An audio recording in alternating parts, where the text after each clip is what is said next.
Una sa lahat, sports car na 10 million pesos ang presyo naliyab sa SLEX. Naabo ang kalahati ng sasakyan. Pag-aari yan ng sikat na trans woman racer na si Angie Meade King. Ang kanyang lagay at ang buong detalye, abangan maya-maya lamang. Magandang gabi, Pilipinas. Sa Frontline tonight. Ganito na siya ngayon, Insan. Sobra na. Malakas na ulan at hanging dala ng bagyong Marce humagupit sa Cagayan. Ang update sa bagyong 2 beses naglandfall, alamin. Viral video sa flyover sa Pasay. Ang sasakyang nagpumilit mag-U-turn sa Center Island kahit bawal. Isa pang sapul sa video, rider na motorsiklo sumalpok sa ambulansya sa Cebu City. Sino si Mary Grace Piatos? Siya ang nakapangalan sa resibo ng gasto sa confidential funds ng opisina ni VP Sara Duterte. Pero ang ilang kongresista, duda kay Ms. Piatos. Frontline News Abroad, babaeng hinablutan ng bag, pumalag at tila ni wrestling ang snatcher. At ang P-pop group na Alamat, raragasan na sa isang concert. Sa K-pop naman, ang inaabangang comeback project sina GOT7 members Jin Young at JB.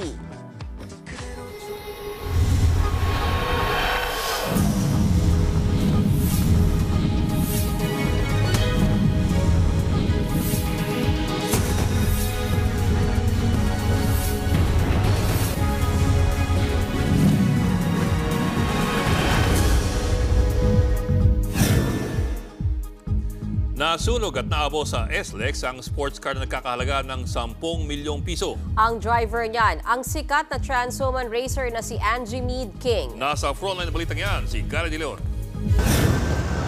Naglalagablab ang mamahaling sports car na yan sa South Luzon Expressway. Walang magawa ang may-ari niyang si Angie Meade King, isang racer. Lumuspon din naman ang mga bombero, pero naabo na ang kalahati ng sports car. Nakaligtas naman si Angie. Kwento niya, pag-exit niya sa Binyan, Laguna, may isang kotseng nag-overtake at bumusina sa kanya. Pagtingin niya sa rear view mirror, dito na niya napansing nagliliyab ang kanyang sports car. I proceeded to pull off the shoulder, and then I could tell it was getting worse because the car started stuttering already. Wow, okay. And then parked the car.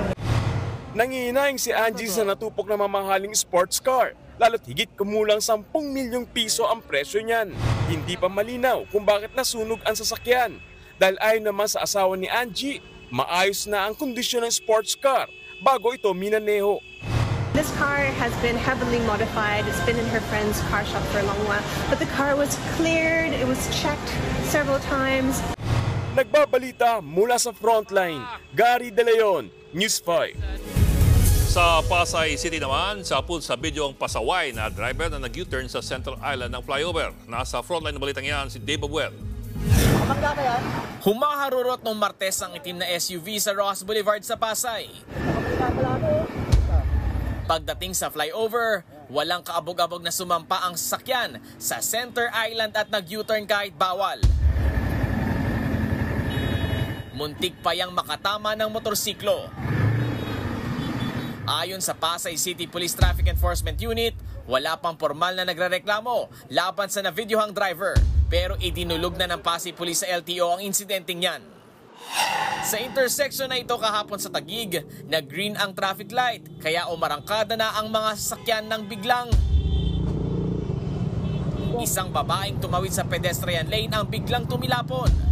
Nabundol siya ng SUV na beating the red light. Nagkagalos sa paa, binti at braso ang babaeng papasok na ng trabaho. Depensa ng driver ng SUV, nakalagpas na siya nang biglang mag-red light. Hindi niya rin napansin ng babae. Ayon sa Taguig Police, nagkaregluhan ng biktima at SUV driver. Nagbabalita mula sa Frontline, Dave Abuel, News 5. Sumalpok naman sa ambulansya ang isang rider ng motorsiklo sa Cebu City. Panoorin ang kuha ng CCTV sa Frontline report ni John Aroa.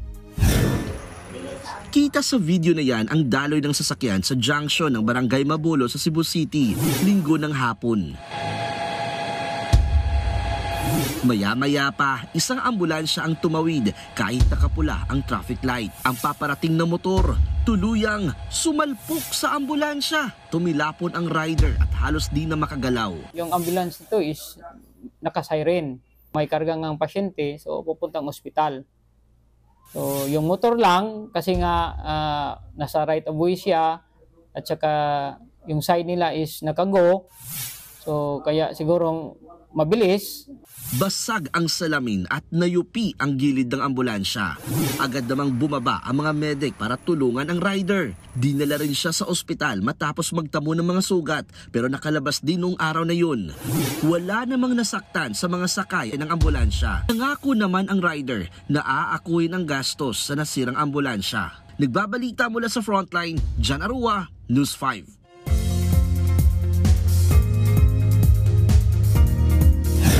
Dalawang beses naglandfall ngayong araw ang bagyong Marce sa Cagayan. Una itong tumama sa bayan ng Santa Ana na hinagupit ng malakas na hangin at ulan. Nasa frontline na balitang yan, si Mon Gualvez. Parang mababali ang sanga ng hili-hilerang puno sa Santa Ana, Cagayan. Hindi umubra ang mga puno sa tindi ng hanging dala ng bagyong Marce. Nagbagsakan naman ang mga paninda sa shop na ito sa bayan. Ang nasa tindahan, hinahawakan ng ibang estante para hindi matumba ng hangin. Bigla ring nawalan ng ilaw, kaya kanya-kanyang tago ang mga residente para hindi mabagsakan. Bumagsak din ang glass door sa police station. Tinangay din ang hangin ng tindahan ito. May nilipad pang plywood. Ang mga puno, winawas-iwas. Kaninang hapon, naglandfall ng bagyong Marce sa Santa Ana, Cagayan. Dama ang malakas na hangin at ulan sa isang floating cottage sa Pamplona. Nagtukla pa naman mga bubong ng National High School sa bayan ng Bugay. Sa Apari, Cagayan, tuklap din ang bubong na ito. Sa bayan ng Gonzaga, malalaki ang alon sa dalampasigan na sinabayan pa ng pag-ulan. Nagkasira-sira ang maraming bahay. Nabasag din ang glass door sa munisipyo ng Gonzaga. Ngayong gabi, pinasok na ng baha ang ilang bahay sa Gataran, Cagayan. Brown out sa ilang lugar. Simula pa kahapon, nagpatupad na ng preemptive evacuation. Higit 6,000 pamilya na ang inilikas sa probinsya. Sa Batanes, naglalakihan din ang mga alon sa dagat. Halos wala ring makita sa kalsadang ito dahil sa ulan at hangin. Nagkansela na ng flights ang Basco Airport at mga paliparas Tuguegarao, Isabela at Ilocos Region dahil sa sama ng panahon. Tuloy-tuloy naman ang paglikas sa mga residente sa Ilocos Norte. Paghahanda ito sakaling sa probinsya ang susunod na landfall ng bagyo. Nagbabalita mula sa Frontline, Mon Gualvez, News 5. Napanatili ng bagyong Marce ang lakas nito sa pangalawang landfall ngayong gabi sa Sanchez Mira, Cagayan. Taglay pa rin ito ang lakas ng hangin hanggang 175 kilometers per hour. Signal number 4 sa hilagang bahagi ng Cagayan, Babuyan Islands, Apayao at Ilocos Norte. Higit 10 lugar pa ang nasa ilalim ng mga signal number 1, 2 at 3. Posible naman ang banta ng storm surge. Hindi rin isinasantabi ang paglakas pa ng bagyo sa super typhoon category. Bukas ay ikitang lalabas ng Philippine Area of Responsibility ang bagyong Marce. Nauwi sa madugong engkwentro ang paniniktik ng mga pulis sa isang pugante sa Davao City. Nagkabarilan at parang namatay ang suspect at isang pulis. Nasa frontline na balitang yan, Bril Montalvo. Nanlaban kaya napatay ang puganting si Nestor Ansayod sa barangay Malabog sa Davao City. Pero bago siya napatumba, napatay ng suspect si Police Staff Sergeant Noel Marundan. Tinitiktikan lang nila noon si Ansayod nang makatunog ito at nakipagbarilan. Nakita po sila ng suspect, sir, immediately paputokan na po sila, sir, kaya left no choice yung mga operatives natin na mag-return fire to defend themselves. Sa ulo tinamaan si Marundan. Isinugod siya sa ospital pero idiniklara ring dead on arrival. Ayon sa otoridad, dating rebelde si Ansayod. Nakulong siya dahil sa mga kasong murder, kidnapping, serious illegal detention at robbery. pero nakatakas noong Enero. Inako naman ng pamunuan ng Davao City Police ang gastusin sa burol at pagpapalibing sa nasawi nilang kabaro. Magbibigay rin sila ng tulong pinansyal sa naulilang pamilya ni Marundan. Nagbabalita mula sa Frontline, Bril Montalvo, News 5. Humarap sa pagdinig ng House Quad Committee ang sinasabing taga-abot umano ng reward money sa mga pulis na makakapatay ng drug suspects noong drug war. Pinabulaanan niya ang mga paratang. At live mula sa Batasang Pambansa, nasa frontline ng balitang yan, si Brian Basa. Ano pa ba, Brian, ang mga revelasyon dyan sa House Quad Committee ngayon? Mayan pinasinungalingan ng dating driver at security aide ni dating Pangulong Rodrigo Duterte na si Sonny Buenaventura ang testimonya ni retired Police Colonel Royina Garma tungkol sa di umano'y reward system ng war on drugs. Paraan lang daw ito ni Garma para makapaghugas kamay rito. Sa larawang ipinakita sa pagdinig ng House Quad Committee ngayong gabi, makikitang batang-bata pa noon si nooy Davao City Mayor Duterte. Kasama niya riyan si Buenaventura. Dalawang dekadang nanilbihan si Buenaventura bilang driver at bodyguard ni Duterte mula taong 1988 hanggang 2008. Sa tagal daw ng kanilang pinagsamahan, tiwala si Buenaventura na hindi totoo ang mga aligasyon laban kay Duterte tungkol sa madugong drug war. Partikular ang inihayag noon ni retired Police Colonel Garma tungkol sa reward money. Todo tanggi rin si Buenaventura sa akusasyon ni Garma na siya ang taga-abot ng bayad sa mga station commander kapag may napatay na drug suspect. Gawa-gawa lang daw ito ni Garma. Inamin naman ni Buenaventura na kilala siya ni Edgar Matobato, ang self-confessed hitman na kasapi raw ng Davao Death Squad o DDS. Pero hindi raw totoong naging tauhan ni Duterte si Matobato. Wala rin daw alam si Buenaventura sa DDS, pero pinatotohanan naman niyang Superman ang bansag o call sign nila noon kay Duterte. Lumitaw ang codename na yan sa organizational chart ng DDS na isiniwalat ng isa pang retiradong Police Davao na si Arturo Las Cañas. Narito ang pahayag ni Buenaventura. Everybody in DDS call Mayor Duterte as Superman. Yan ang call sign niya sa radio. Everybody, sa amin yun.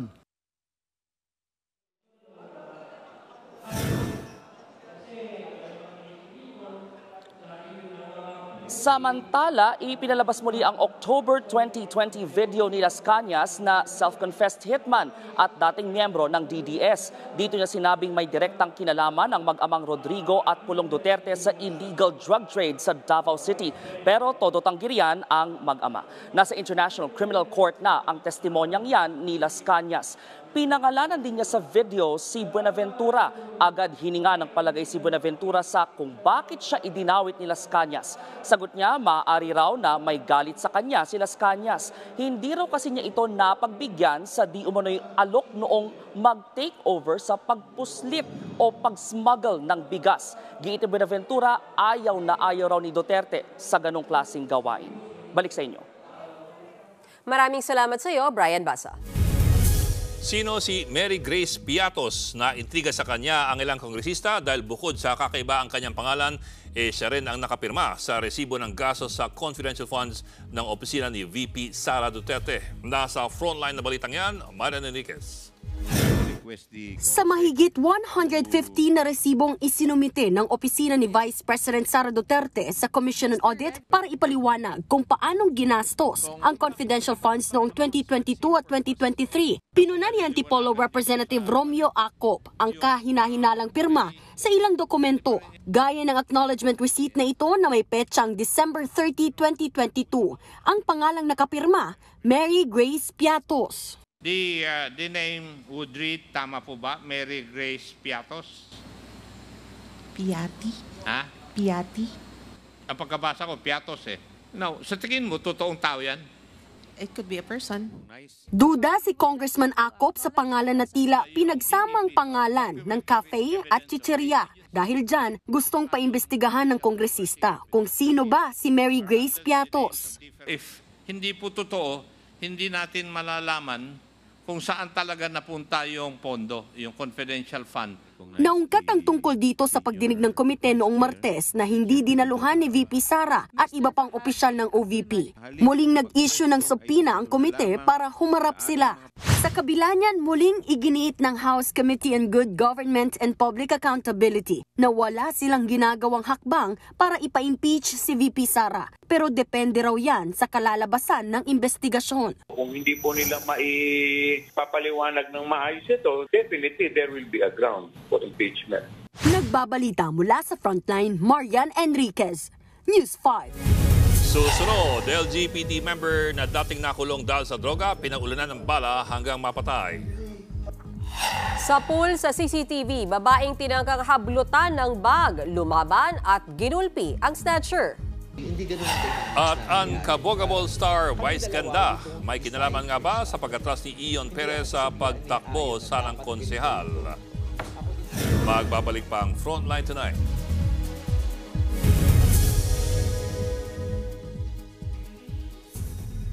Mga kapatid, Ed Lingaw po, nasa Estados Unidos, Canada o saan mang dako ka ng mundo, manatiling may alam at may pakialam sa mga mainit na balita dito sa ating bansa. Simulan natin ang bawat araw sa tuloy-tuloy na balitaan sa Frontline. Mag-follow at mag-subscribe sa social media pages ng News 5.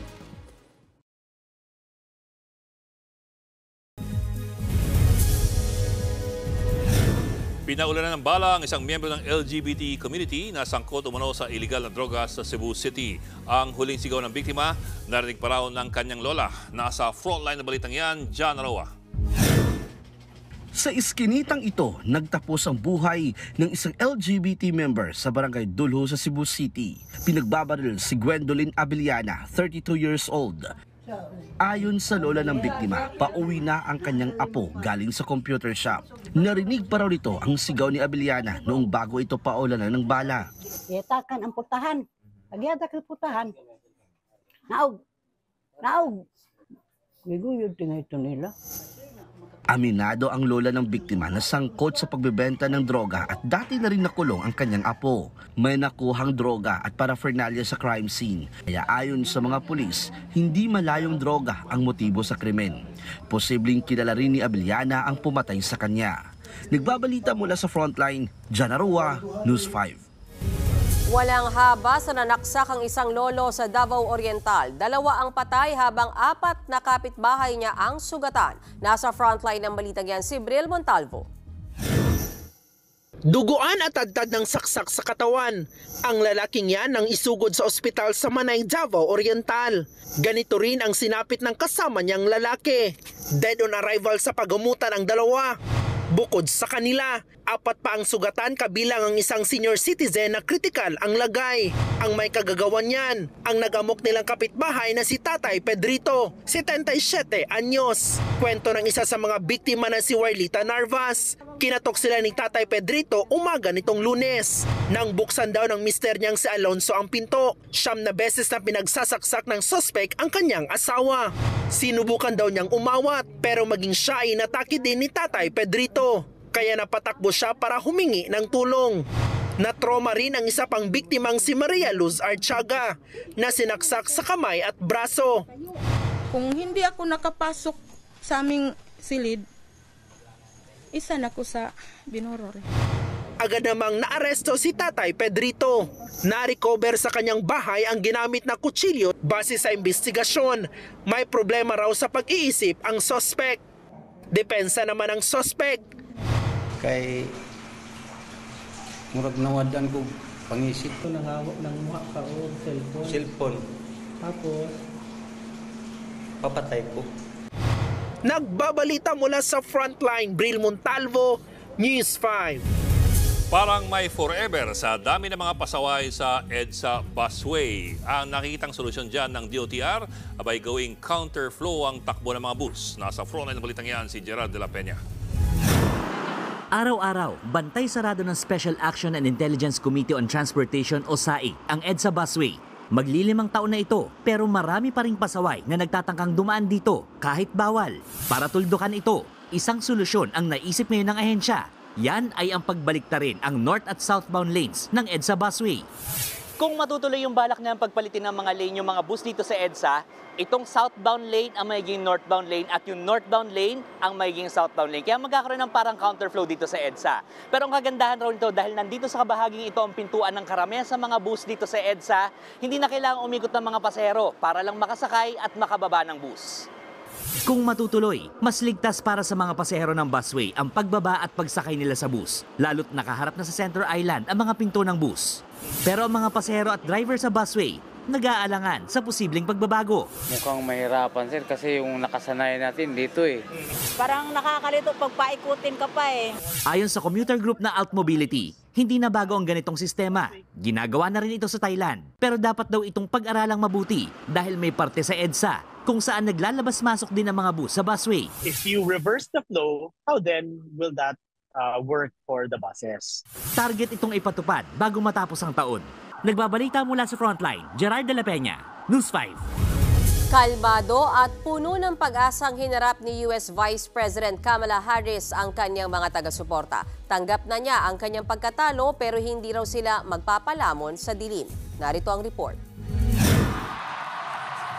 Natalo man, palabang US Vice President Kamala Harris ang humarap sa kanyang supporters sa Howard University sa Washington. Mananatili raw ang liwanag sa dilim.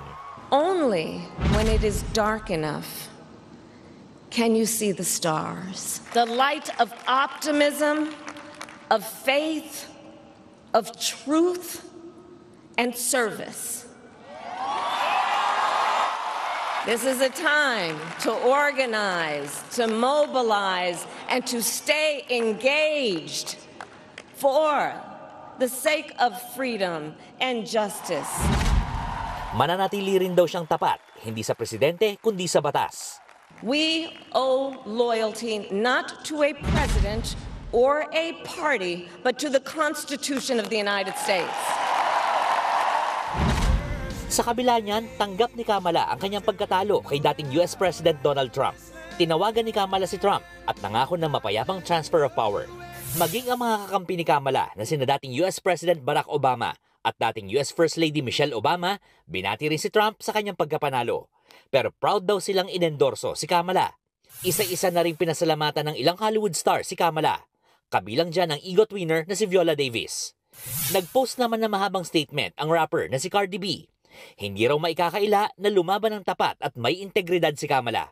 Siya raw ang tunay na ehemplo ng isang American dream. Sa ngayon, hindi pa kumpleto ang bilangan ng mga boto, pero na-secure na ng Republican ni Trump ang majority ng US Senate, habang halos tabla pa sila ng Democrats sa House of Representatives.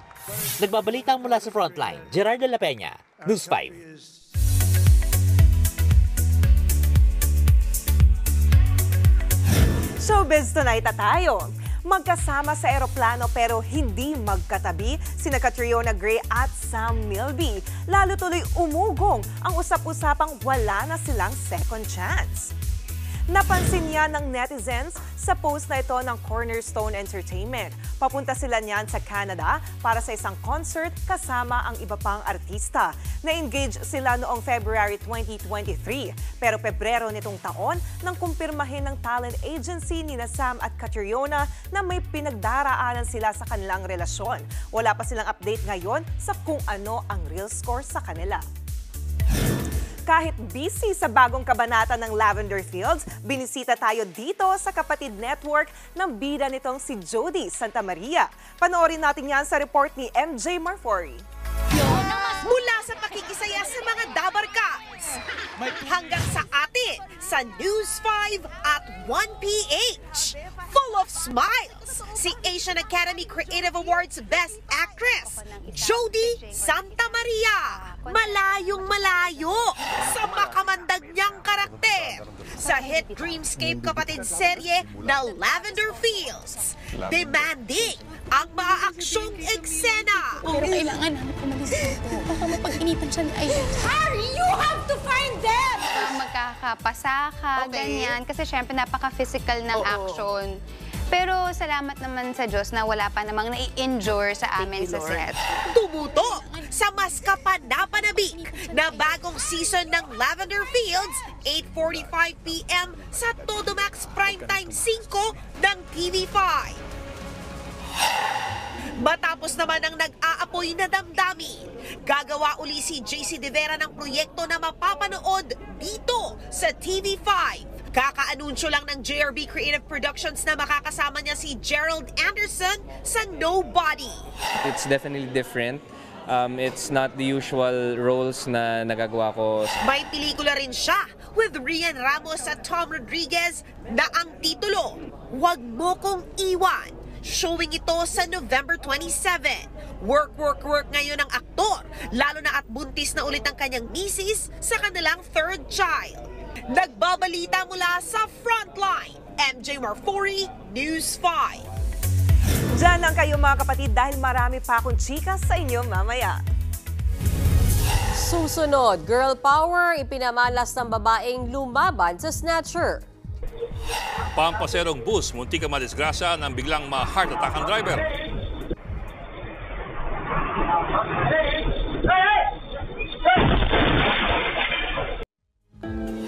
At P-pop group na Alamat may patikim sa kanilang upcoming concert. Tutok lang mga kapatid dito sa Frontline tonight. Mga kapatid, Mean Los Baños po. Nasa Europa o saan mang dako ka ng mundo, manatiling may alam at may pakialam sa mga maiinit na balita dito sa ating bansa. Simulan natin ang bawat araw sa tuloy-tuloy na balitaan sa Frontline. Mag-follow at mag-subscribe sa social media pages ng News 5.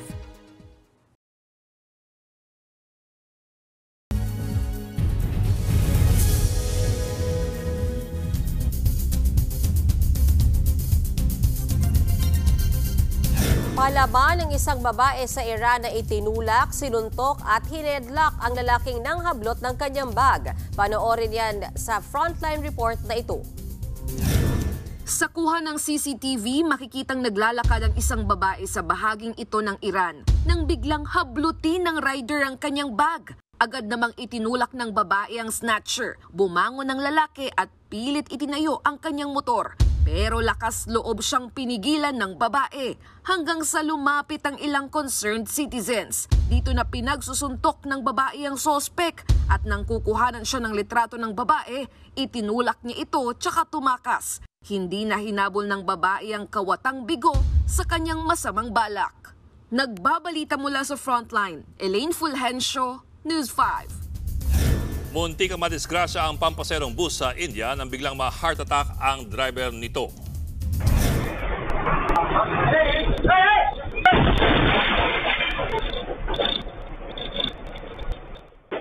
Nabitawan ng driver ang manibela dahil po dyan sumagi ang bus sa isa pang bus. Napasugod naman ang konduktor at pinahinto ang bus. Dinala sa ospital ang driver pero dineklara po siyang dead on arrival.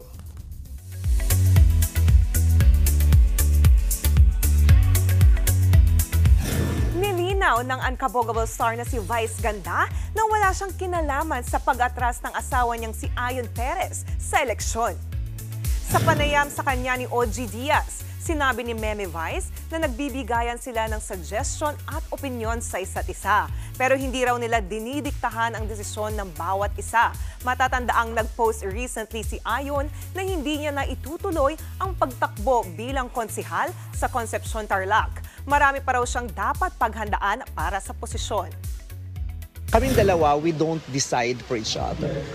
Hindi ako sasabihan ni Ayon na dapat ganito yung gawin ko. Hinahayaan namin yung isa't isa na prumoseso ng mga bagay. So yung mga desisyon niya sa buhay, desisyon niya yun.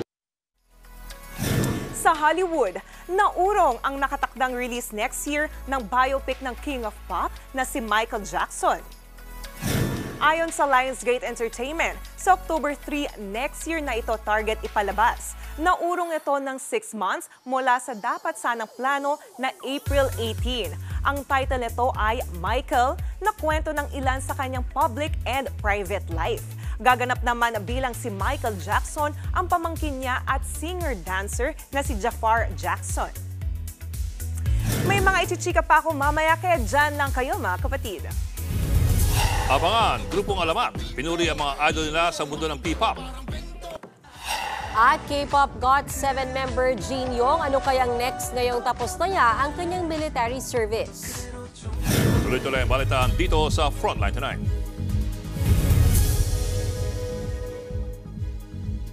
Mga kapatid, Ed Lingao po, nasa Estados Unidos, Canada o saan mang dako ka ng mundo, manatiling may alam at may pakialam sa mga mainit na balita dito sa ating bansa. Simulan natin ang bawat araw sa tuloy-tuloy na balitaan sa Frontline. Mag-follow at mag-subscribe sa social media pages ng News 5.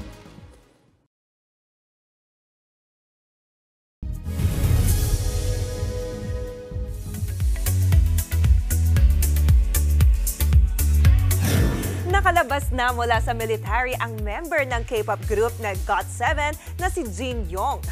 All smile ang K-pop star habang suot ang kanyang military uniform sa post na ito ng kanyang agency na BH Entertainment. Kaninang umaga lang nang ma-discharge si Jin Young sa military. Magsisimula na rin siyang mag-shoot sa upcoming K-drama niya na Unknown Soul. Next year yan ipapalabas. Speaking of GOT7, naghahanda naman sa kanyang comeback album ang isa pang miyembro nitong si JB. Target yan ilabas sa katapusan ng buwan. Last November 1 naman nang ma-discharge si JB sa military.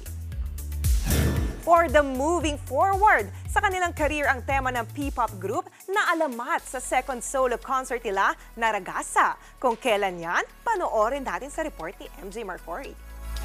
Di ako makakapay ng tayo ay magwakas na. Patikim pa lang yan ang P-pop group na alamat sa press con kanina ng ipinagmamalaki nilang concert na Ragasa. Malalim daw ang hugot niyan. From the game itself, parang it's a rush to move forward. At this point of our careers, parang madami na din kaming pinagdaanan. So this time, gusto namin maipakita sa inyo yung pag-move namin forward. 4 years and counting na ang alamat. Kaya naman ibinahagi rin ng grupo na marami na rin silang foreign magiliw fans na nahilig sa Pinoy culture dahil sa kanilang mga kanta. A lot of like foreign countries appreciate our culture so much. So why can't we do the same, you know? Why not promote here?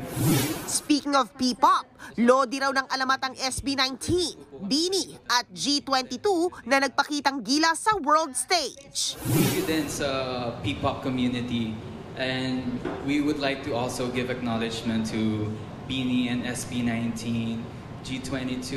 Ang daming P-pop groups out there na nagbibigay ng recognition sa Philippines talaga. Panoorin ang alamat sa kanilang Ragasa concert this December 6 sa New Frontier Theater. Nagbabalita mula sa Frontline, MJ Marfori, News 5. At yan ang latest and hottest sa Showbiz Night. Ako si Johnny Anipon. Happy Thursday mga kapatid. Para naman sa ating pabawang Pampagood Night, spotted ang kakaibang paandar ng isang lalaki sa New York sa Amerika. Pinuno niya ng sandamakmak na saging ang sarili. Siya ang tinaguriang Banana Man. Nakaupo siya sa subway train habang nagbabasa ng dyaryo. Naka-full black outfit siya na dinikitan ng mga saging. Hindi pa nakontento dahil si Banana Man naglibot sa lungsod. Namili sa tindahan at ito nakipagkulitan pa sa isang gorilla. Aliw tuloy ang mga nakasalubong niya. Ito yung totoong anong trip mo. Ba't anong gagawin niya? Trip mo.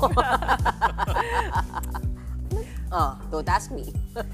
Pero kung ako kasabay niya doon sa train, kukuha ko ng saging niya. Ayun. Huwag titiwala ka sa taong nagsasabi ng saging sa katawan niya. Malay baka fresh naman siguro yun. Diba? Nangunguha ng credit card, nangunguha ng saging, alam mo na. Johnny, ha? Ragasa pala, yun. Buti lang hindi kamote yung sinasabi niya. Okay. Mga kapatid, 48 days na po. Bakit? Ha?